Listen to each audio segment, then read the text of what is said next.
For this evening's presentation, I'd like to introduce Dr. Doris Barwich. Dr. Barwich is an experienced palliative care clinician and educator with more than 25 years of experience. Dr. Barwich has served as Program Medical Director for Fraser Health's End-of-Life Care Program, President of the Canadian Society of Palliative Care Physicians, and more recently, founded the BC Centre for Palliative Care in 2013. In addition to her clinical work, Dr. Barwich is involved in a number of research initiatives that focus on advanced care planning, the palliative approach to care with primary care and other specialties, as well as community engagement, seeking to expand the knowledge of British Columbians on the subject of end-of-life. Dr. Barwich has taken her personal and professional commitment to good end-of-life care to benefit all British Columbians by founding the BC Centre for Palliative Care. Through this work, she has initiated strong partnerships provincially and nationally to advance innovation and practice for those living with advanced and serious illnesses. Dr. Barwich has a special connection with the Sovereign Order. At the opening of the St. John Hospice, Dr. Barwich and the BC Centre made their home in the lower level of the hospice. It is a privilege, indeed, to welcome her tonight and to speak with us on addressing suffering in the age of MAiD. And MAiD is medical aid in assistance in dying. Please welcome. Thank you. Thank you. So thank you very much for that kind introduction. So as you've heard, I'm a palliative care physician. I've been doing this for over 25 years, started in a freestanding hospice in South Africa, which was the regional center in Cape Town that then helped to spread knowledge, education, and did some research as well while we were there. And then when I came back to Canada, did a training, a residency, a fellowship program, and then have been involved in palliative care for the last number of years in these various roles. So part of what we're going to do today is I was asked initially just to speak to MAiD, medical aid in dying, provide some education, some background, some updates around just kind of where we're at. What are some of the legal and ethical issues that we're facing? What is some of the current status? And then have some time for discussion and clarification around those issues. And then also potentially to look at how do we, how many people have read Being Mortal? So many of you. So one of the things that Dr. Gawande talks about in his book is medicalized dying. And, you know, there must be other responses. So we'll end with some of those ways, some of those very practical, but also other ways that you as a society and others can get involved in maybe providing options at end-of-life care, and just sort of kind of ending on that note, if that's all right. So, palliative physician-assisted death has a long history, and particularly in British Columbia.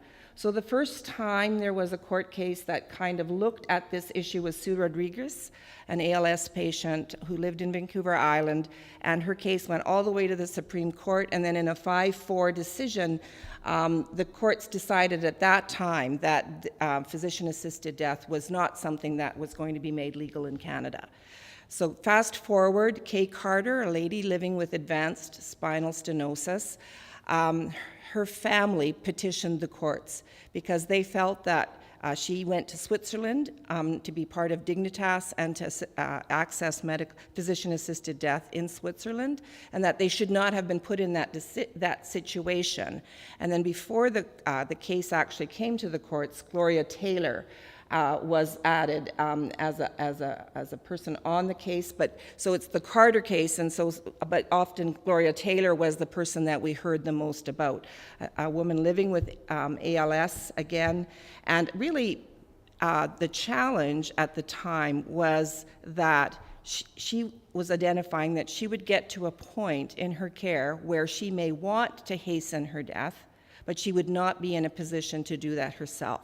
And so she was asking for the courts to allow physician-assisted death, and she did receive an exemption for her case, but then died of natural causes prior to that being something that she exercised. And then in Quebec, at about this time, the medical society decided that this was a procedure that they wanted to legitimize within the scope of medical practice. And so Bill 52 was made into law June 2014 in Quebec, and then took until later that year, December, to be kind of put into practice. So that's just some of the context. And then the Carter decision, which was the decision on February 6th, 2015, that was at that time now a unanimous decision, that a competent adult with grievous and irremediable medical condition causing enduring suffering that is intolerable to the individual could give consent to the termination of life with physician assistance. So essentially, looking at these two cases that had been brought to them, and saying, yes, in this situation where someone's competent, they understand the risks, the benefits, the consequences of the decision, so that this was not applying to people with dementia or other conditions, that they could give consent to this and ask for assistance.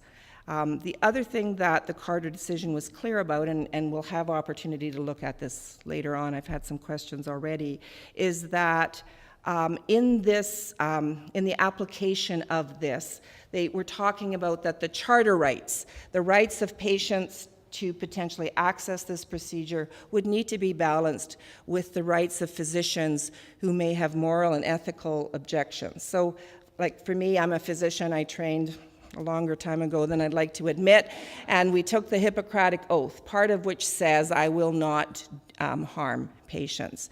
And so there was this sentence which said nothing in this declaration would compel physicians to provide this assistance, and that this would need to be balanced in the ways it was applied. And the courts at that time gave a one-year window to enact legislation, which was then extended, so that Bill C-14 then received royal assent in June of 2016, so a little bit more than a year later.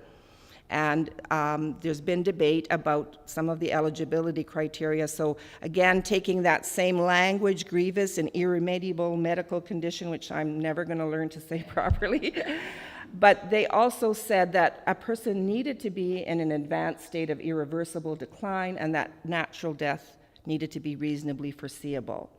The safeguards that they implemented at that time were that the request needed to be written, and I have the form here, so it basically says, I understand and I know what I'm doing, and I understand, and that it's witnessed by someone who has the legal right to witness that. There's a 10-day waiting period, so that you're confirming that this is a durable intent over that time period to ask for this, and they need to be competent both at the time that they request it. They also need to be competent at the time that the injections are given.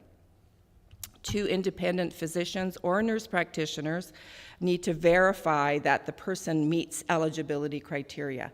We'll talk a little bit about this because how this works in different countries is different, and that the provinces, which is where these procedures are done, would need to implement monitoring and reporting and that sort of thing. So these are the latest stats. They came out last Friday, so this is hot off the press. So between December 10th, 2015 and June 16th, when the law was made legal for all of Canada, there were 167 deaths in Quebec. Between June 17th, the day after, and then December 31st, there were 803 deaths, which represents 0.6%, and we'll talk about the meaning of that in a little while, 0.6% of all deaths in Canada. And then between January and the end of June this year, 1,179 deaths, which represents 0.9% of all deaths. So the total number of deaths due to medically assisted death is 2,149. And just some stats around where these took place: about 40% in hospital, about 40% at home, about 9% in residential care, and about another 9% in other locations, physician offices, prisons, and such. 99.6% of this procedure is physician administered. So a concoction of drugs like lidocaine, midazolam, propofol, and rocuronium, which is a neuromuscular blocker. So basically, you sedate the patient and then you paralyze the ability to breathe. So it's a lethal injection. It's how patients are put to death on death row and things like that. So because particularly in British Columbia, the regulations are that a physician must be present from the time of the administration of the drugs until the person has died. It just takes too long by the oral route, whereas by the intravenous route, it's 10 to 20 minutes. And so it's much quicker. So euthanasia is the terminology used in the rest of the world for this procedure, and the drugs vary a little bit, and we'll talk about that in a minute. So in BC, there's been 500 deaths, according to the way I've totaled the numbers. So between June and December of last year, 188 deaths, and there was an article published which broke those down into where they happened.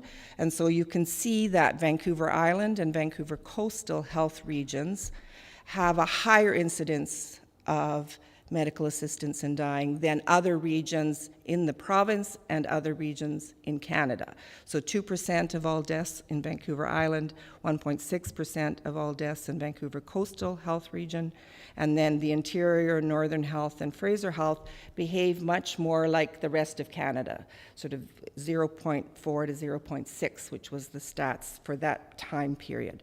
And then between January and June 30th, 312 deaths. So and that's 1.42% of all deaths in British Columbia. So I think initially people weren't sure, were these numbers because there was, quotes, pent-up demand for this procedure, and were they kind of a lot and then it would die down, or is this just starting and we're kind of going to see further increases? So in Canada, the increase was between 0.6% to 0.9%, and in British Columbia, overall, the average is 1.4%. So we'll talk a little bit about how we might look at those numbers in our discussion time. So the current process is that if you are somebody who thinks you may be eligible for this procedure, you would complete a patient request form and either talk to your treating physician or nurse practitioner, or you would contact your health authority. Every health authority has a coordinating center where there are people whose job it is to make sure that people have access to this procedure. So they will arrange the visits to the assessors, the two assessors. There needs to be two assessors who are not in the same practice or related to each other. And so both of them need to determine, is this person eligible? Do they meet the criteria that have been set out? And this is just the links. And so for every health authority, there's also slightly different procedures and so on in place. But the system has been organized quite quickly to make sure that there's no cost to the patient for the medications, that there's no barriers in terms of access, that this is something everyone can access on their own without necessarily needing to go through a physician or other referral source. So these are just some of the issues that I was hearing and that have kind of come up in the discussion up till now. So Bill C-14 did make an exemption for people who have objection to provision of this procedure either on religious or philosophical or conscientious grounds. So denominational health providers, Jewish hospitals, Catholic hospitals, etc., have been exempt from being sites where this is provided. And palliative care has been in kind of a discussion around this. So palliative care was organized as a response to the suffering of people that was not medicalized, that was more compassionate. And so the definition of palliative care specifically states that we do not prolong or hasten death. So that's part of the principles of palliative care, is that we wanted to create a safe place for patients where they would never be afraid that the injection that you were giving them was towards their end, that it was only directed towards comfort and quality of life. And how this has been dealt with across Canada is that initially in Quebec, where it started first, hospices were allowed to opt in, to say, yes, we will be a provider, or to opt out of this service, because there was a recognition that palliative care, this isn't part of palliative care, and so out of the hospices in Quebec, 27 out of 29 are opted out, and 2 are opted in. And so that's been the issue kind of across BC. So in British Columbia, more of the hospices on Vancouver Island and Vancouver Coastal are often providers of this, whereas more of the hospices in the other 3 health regions are not. Kind of how it's playing out. And you know, there are some emerging issues just around funding, which I think your society was being impacted by. So let's just look globally at this, just to provide somewhat of a context. So part of the context for this is in Oregon. So this was the first place in the world that legalized physician assistance in dying. So how it works in the US is you need to be suffering from a terminal condition, very similar criteria, but you need to go to a physician, you obtain a prescription, and then you fill that prescription, and you take the timing of taking that prescription is at your own choosing. So it's not euthanasia, it's prescription, and then you decide. And so there's stats that show that out of all the people who may inquire about this procedure, only about 21% actually end up going through with it, because over time, lots of people think, well, I might want to have that available, but then as things progress, it's not something that they choose to go ahead with. And their rates for this have been completely stable in almost 20 years, 0.2 to 0.4% of all deaths. So they're about the same size as British Columbia, so 150 deaths out of the 35,000. We've had 500 in the year. So just to give you a sense that we are not behaving the same way as our US colleagues. 93% of them are enrolled with hospice, so this isn't because they don't have access to palliative care. This is a choice that people are making, and many of them are highly educated. This is a choice they're making consistent with life choices overall. So that rate and that statistic is very different than what happens with the practice of euthanasia. Those rates are somewhere between 3 and 5%, so tenfold difference between countries that have prescriptions versus physician administration. So just in the Netherlands, and just this was interesting because I was the president of our society when this was initially being debated at the Canadian Medical Association, and someone from the Royal Medical Society of the Netherlands spoke and said that 2/3 of the requests for euthanasia in the Netherlands are turned down. People are found not to be eligible, or it's too early or whatever. And in that country, it's not seen as a right, which is how it was in our courts, was positioned as a constitutional right, but an option for end of life, at end of life. And so the latest stats that I was able to obtain was that it was 3.9% of all deaths in 2015. There was an article that talked about a 10% increase in 2016, but I don't have the number overall for what that represents. And in their country, it is also like here, where it can be either physician administered or the person obtains a prescription and takes it. So these are kind of the stats. And so 88.5% are through the physician administration of a lethal injection, 44.4% are assisted suicides, and 7.1%, this is their official stats on their stat line, that's the reference there, are provided without consent. So most often this is a person who likely has dementia or something like that, had indicated that they would like to have this procedure, but now are no longer able to provide consent at the time. And certainly in Belgium, where there was some additional work done to try to understand that percentage, they were saying somewhere between 1.7% of the deaths overall were provided, the injections were provided without explicit consent at the time of the injection. Belgium, until Canada's laws were enacted, held the most lenient It can apply to children, it can apply to people without terminal conditions, and so it's still 91% death is foreseeable. They have a terminal illness, and about 9 or 10% of the time death is not foreseeable, but in the person's judgment, they are suffering. So people going blind or deaf or having chronic pain, those sorts of situations would qualify for this procedure in Belgium. So just to summarize what we've talked about, so that currently in Canada, medical assistance in dying is primarily by lethal injection. And so our story is more similar to Europe and not very similar to the US, and that's kind of a key understanding because there's a tenfold difference in incidence, and so that's a question.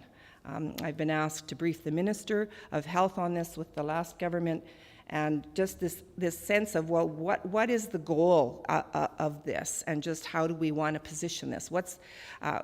So most of us are talking about a 2% people might want to exercise this option, and we still don't have good care for the 98% who don't want to have this.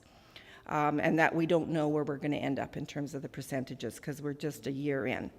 The BC rates are higher than the national average.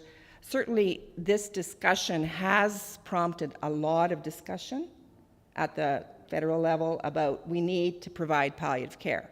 We can't be a country that has medicalized dying but doesn't have compassionate supports and other things to treat symptoms. So in my practice, there are a number of oncologists at the cancer agency where when someone says, I might like to have MAiD, they immediately refer them to our service, which is the Pain and Symptom Palliative Care Clinic.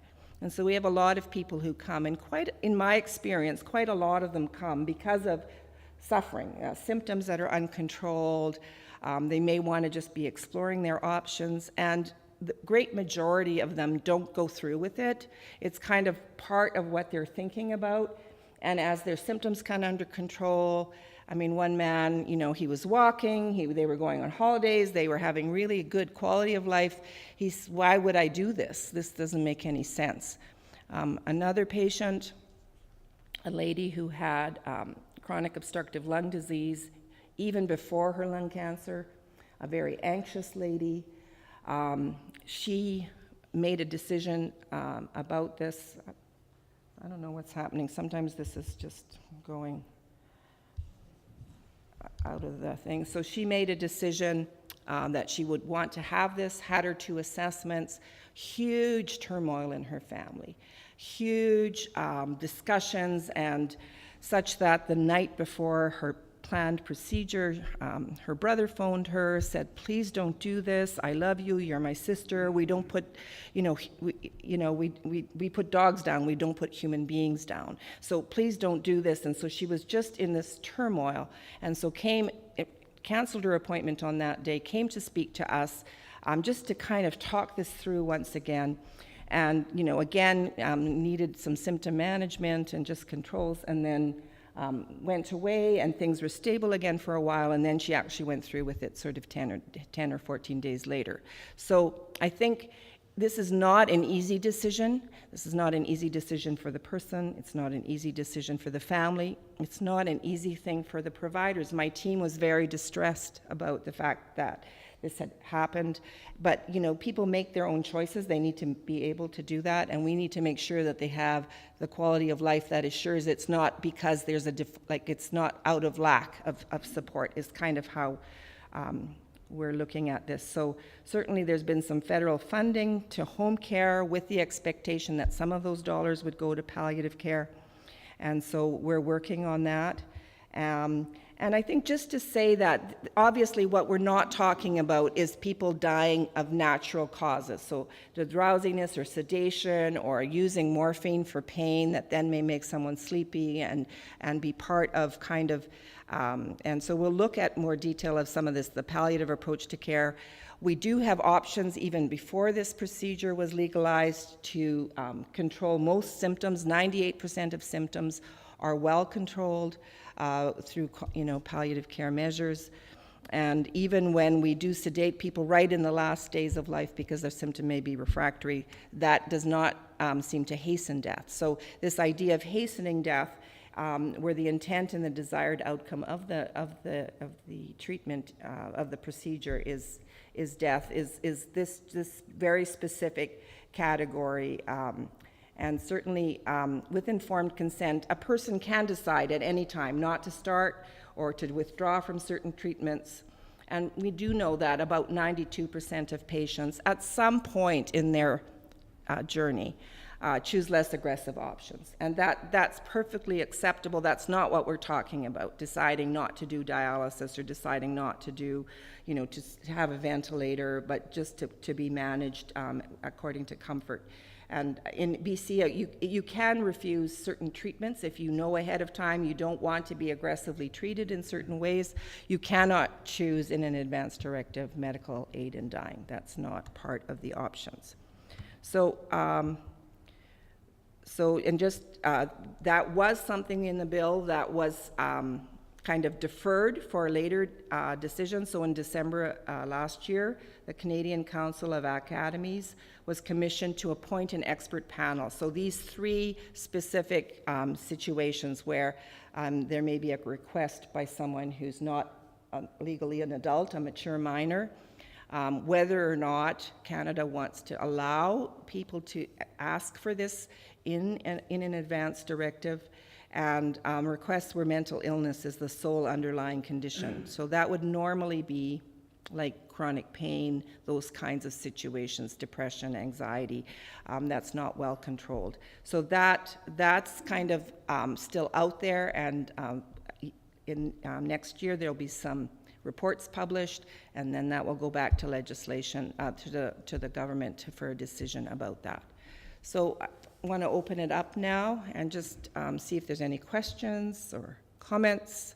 It's kind of where we're at now. Yes. Does someone with mental disease ever be deemed competent? Pardon me? The last one, there's a request for this mental illness. Can they ever be deemed competent? Or is that not an issue with some mental illness? So the way that competency is defined is quite specific to, do you understand what you're making a decision about? Do you understand the benefits and the risks of a certain procedure and the consequences of your decision? So that, do you understand that if this is what you're choosing, you will die as an outcome? So that's all kind of in the patient request form. It's spelled out very clearly. So that's, I think, where someone isn't able to understand that, because it has to be a written request. So right now the standard is fairly high around being able to understand the decision itself and to say yes, yes, yes, yes, yes. It's sort of, it's very spelled out. So it's not just something you can write on a slip of paper and then starts to kind of get the system going. And that's the point of the written request, is to document that people have certified or verified that they understand. Yeah. How long is it between, say, the written request and the completion? Like, can somebody say, okay, I know I have a terminal disease, I'll put in for the request, but I don't want it next week? Yeah, that's so my patient was an example of that. So, excuse me, she had the 2 assessments, and then it's up to you when the appointment is booked. So I think in Switzerland you sort of register, and in other countries you kind of register. So some people are thinking they need to get their request in the system and all of that. That really actually causes some confusion. So it's better to wait until you actually feel like you're going to go through with it. And there are cases in which the 10-day period has been waived. And certainly that's been some of the issues that have come up in some of the hospices, is that people are dying naturally within the 10-day period. And so do you still send them for the procedure when they would die naturally within the day or so, or hours? So there are some, just some issues around how seriously do we take these requests. And also, sometimes patients will get to the 10-day period and have the appointment and decide not to go through the procedure. Yeah. And if they do that, they don't have to go through the whole 10-day review again. Yeah. Later, they decide that they want to have them made, then they can have them made right away. Correct? Yeah. How have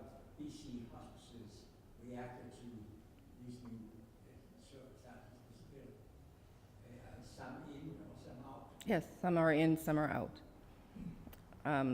Some people see it as an extension of relieving suffering, because that's one of the conditions, and other people feel, that palliative care, this is not part of palliative care, and that's what they're organized to provide, and so constitutions and other things sometimes are in the way of that, and other times, just philosophically, people, so the assessments may happen and all of that, but the procedure itself does not happen in some hospices, and it does happen in others, so.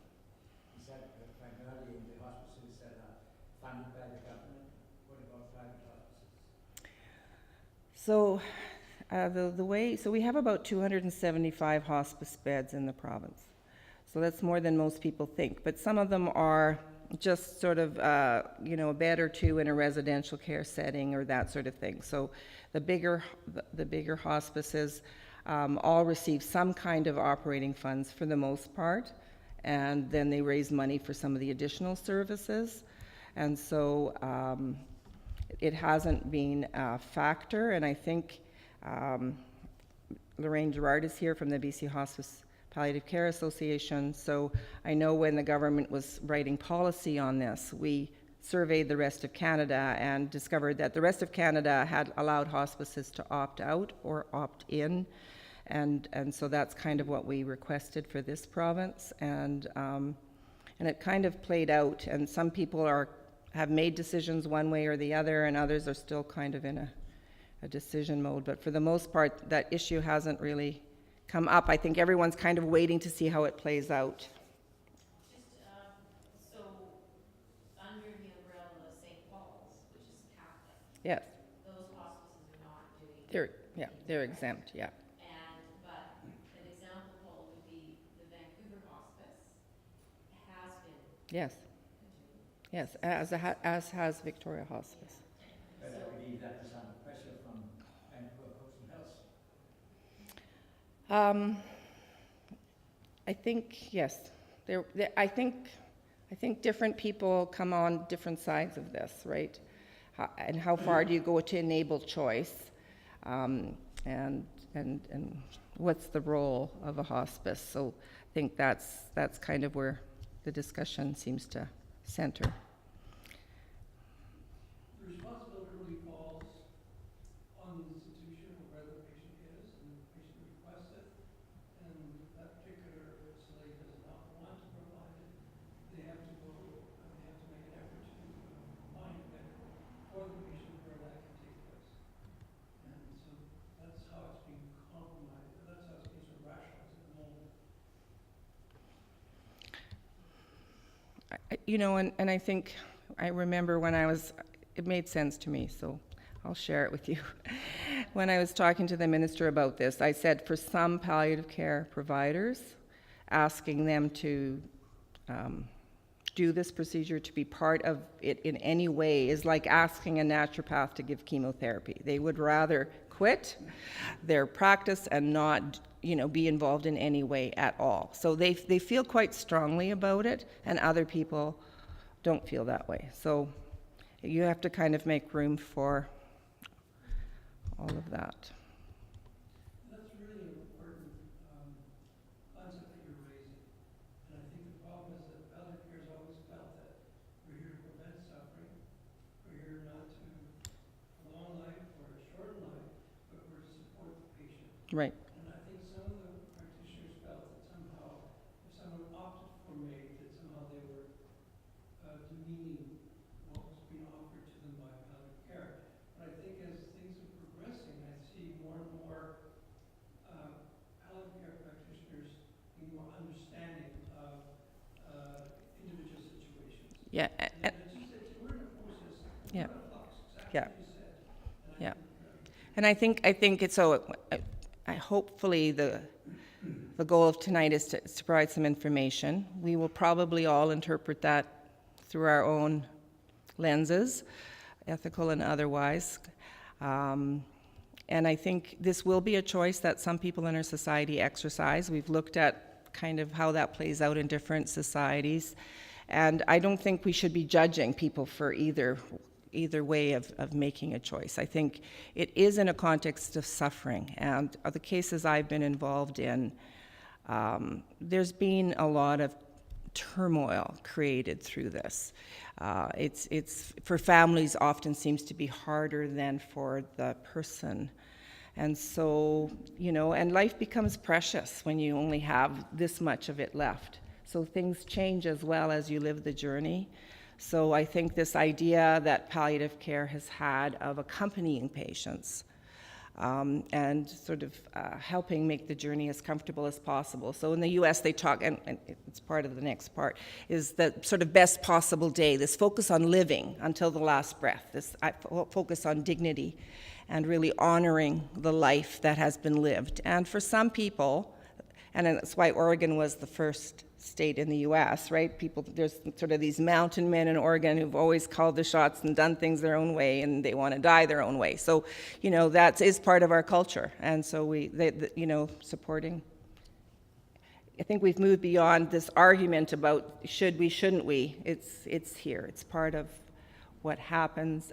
We do have choices as individuals about how we behave in relation to that. So if it's okay, are there any other questions?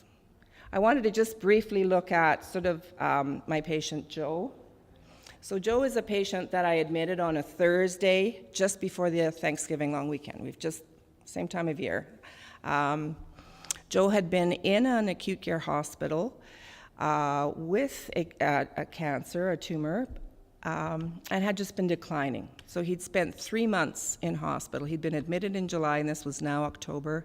His wife had been so distressed at his care that she'd actually moved a cot into his room and did not leave his side 24/7. He was not able to eat, he wasn't able to get to the bathroom, he wasn't able to be independent, and he had said, "Stop everything, send me to hospice, I don't want to do this anymore."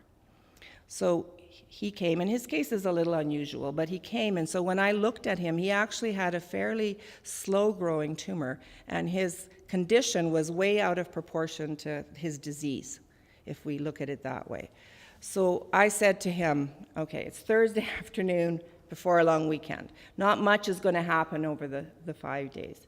Will you let me try some palliative care approaches, some stuff that we normally would do and things to keep you comfortable and things to kind of treat your symptoms, and would you give me 5 days to do that? And if Tuesday morning when I get back from being off, if you're still not wanting to do anything, we'll stop everything and we'll let nature take its course. So that was the agreement. 2 days later, he ate Thanksgiving dinner with his family, and from that day on, he began to get better, slowly better, was discharged just before Christmas, and lived another 18 months. So I tell that story basically to highlight the fact that there are real things we have to offer in palliative care. It's not just hand-holding and comfort measures, but that there are things that we can do because of a way of focusing on the person living with the illness that can make a huge difference. Often not as dramatic as in his case, but that, there was a study published in the New England Journal in 2010 which showed that the patients with lung cancer in Boston, being treated at Harvard, had usual care and usual care plus palliative care. And this group of lung cancer patients lived 3 months longer than people with usual care. They had better quality of life. They used less aggressive options. Their families were happier. Everybody was happier, and they had better outcomes for their family members. So what was palliative care doing that made the difference for these two, Joe and this group of patients in Boston?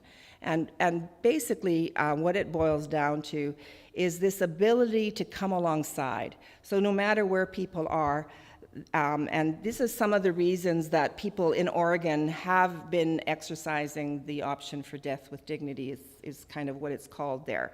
So, over 80%, it's the sense that they are losing who they are. They're losing dignity, they're less able to enjoy life, they're less able to do the things they enjoy, and very few times is it actually because of pain or other symptoms. And certainly that's what this consensus group found when they looked at all of the literature and all of the things that had been published, that often this is a reaction. A wish to hasten death is a reaction to suffering, and where the person actually can't see any other way to end the suffering. They feel hopeless and helpless. Like Joe, just stop, I don't want to do this anymore, and transfer me. If this is life, I don't want it. And so that is very true for some of our patients, and I think it behooves us, therefore, to look at why is this, and is there something we can do? And then people have a choice. So are there physical symptoms? So some people don't have pain, but they're worried about pain. So we can assure them, with your situation, pain is not usually a factor, and so it's not something we need to worry about. Is there depression? Have they kind of become isolated and hopeless and sort of surrounded by fears that may not be grounded in reality? And can we help them with some of that through medication? About 25% of people with palliative care issues are depressed. For people who are asking for hastened death, that figure goes up to about 50% in some cases. So there is some people for whom they get into this hopeless, helpless place, and this is the kind of choices that they're making. For many people, it has to do with just a philosophy of life, so existential, that there's no meaning, they don't see any purpose, they feel like a burden, and so let's just go on with that. So how do we respond? We may have neighbors, we may have friends, we may have other people who are in this situation where, because of the suffering they're experiencing, this may be their choice. And so I think this is a talk I've done primarily to palliative care providers, because I think we don't want to say, well, we don't agree with your choice, or this kind of isolation. We want to respond with compassion, and we want to understand, why are they saying this? What's behind it? Is there a meaning? Is there a trigger that happened? Is there something that we can do something about? Isolation. The fact that they're feeling like a burden. A hospice is a good place if family aren't able to provide the care. Helplessness, feelings and fears and support.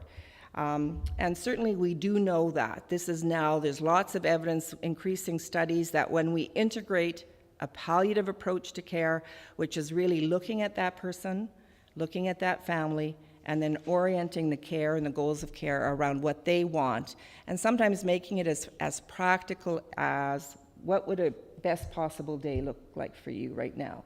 Because I think sometimes we get so caught up in the medical side of things, we forget that this is a person, that they may have choices and options, and they may not understand that this is the opportunity to do some things. And I know that your society has hosted bucket list festivals, which have helped people explore these topics. What are some of the things that I might want to do if I'm really looking at the end of my life? We can address pain, and most symptoms can be managed. 95, 98% of the time, pain, other symptoms are not an issue.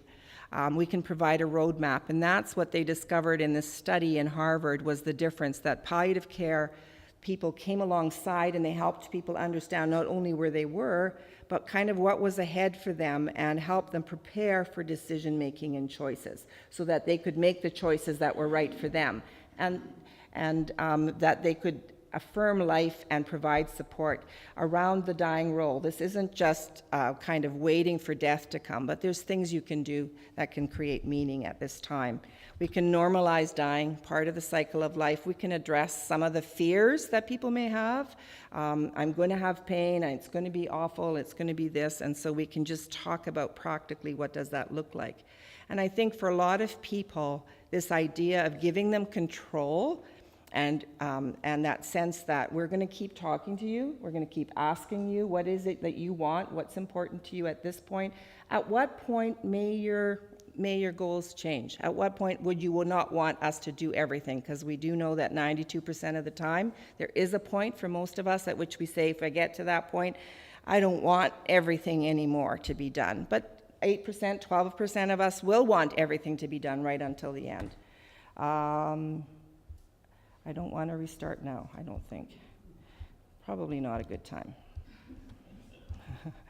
And then planning for crisis, so the family is prepared. I was at a conference recently, and in Switzerland, the plans for crisis have a plan for the family. If they're short of breath, open the window, put the fan on, get a cold cloth, call the people, who are going to be able to do other things, so that we're actually talking in very practical terms about how we can support people around some of these issues. And we know that that's what people want. People have been telling us for years is that in the context of dying, in the context of living with a terminal illness, they want a sense of control. They want to know what decisions are theirs to be made and how we can negotiate the different roles. They want to feel like they're not a burden. They still have value and meaning and purpose, and they want to be who they are. And I always put this car in because one of our patients, when we first started doing advanced care planning, his goal was to finish the car that was in his garage, this classic car that he'd been working on forever. And, you know, like nobody had really thought of that. So of course his friends got together, finished the car, and took him for a ride. And so that was his goal, right? It had nothing to do with, are you going to be treated this way or that way or the other way, but it was kind of that sense that that project got completed and he got to do what he wanted to do. And so the outcomes are increasing satisfaction, improving quality of life, diminishing fear, anxiety. We're involved in promoting something called serious illness conversations. And there's this wonderful slide which just shows the anxiety keeps kind of ramping up. And then when you have the conversations and you give that person a sense that they're back in charge of their life, that people are going to be talking to them about their goals and values and priorities, the anxiety goes down and never comes up again. And so this idea of just kind of talking about it can make a huge difference. And I think for lots of people, that idea that you have some time to prepare for living well, and that there is a way that we can die well as well. And we do know from studies in Europe that when we provide this kind of support, it does reduce the demand for medical assistance in dying. This is kind of our strategic plan, so promoting person-centered care, trying to normalize that through a system, supporting education and spread of innovation and integration of a palliative approach to care. This needs to be something that's available wherever people are, not just in hospices or palliative care units, and mobilizing citizens and promoting compassionate communities through partnerships and networks. And that idea that then all British Columbians affected by a serious illness will have access to the full range of services. Earlier conversations, better access, sort of earlier, better, and more is kind of the words we use to kind of help us focus on some of that. I think our seed grant program right now, we're partnering with we're doing 67 projects in 48 different communities to promote some of this kind of mobilization at a community level of support. So education around advanced care planning, legacy projects, a conversation game, a tuck-in program where people are phoned. You have everything you need for the weekend. Just kind of mobilizing the support. So there's lots of ways that each of us can do that wherever we are situated. And so we're kind of focusing on all aspects of the system to kind of promote sort of a caring, compassionate response versus just a medical dying response. And this is the quote, and we'll finish with that. The only way death is not meaningless is to see yourself as part of something greater, a family, a community, a society, and to be able to express that in a meaningful way. So I know that that's also part of the function of your society. So I think it's worth thinking about what can we do to make this better for everyone. And any other questions or comments?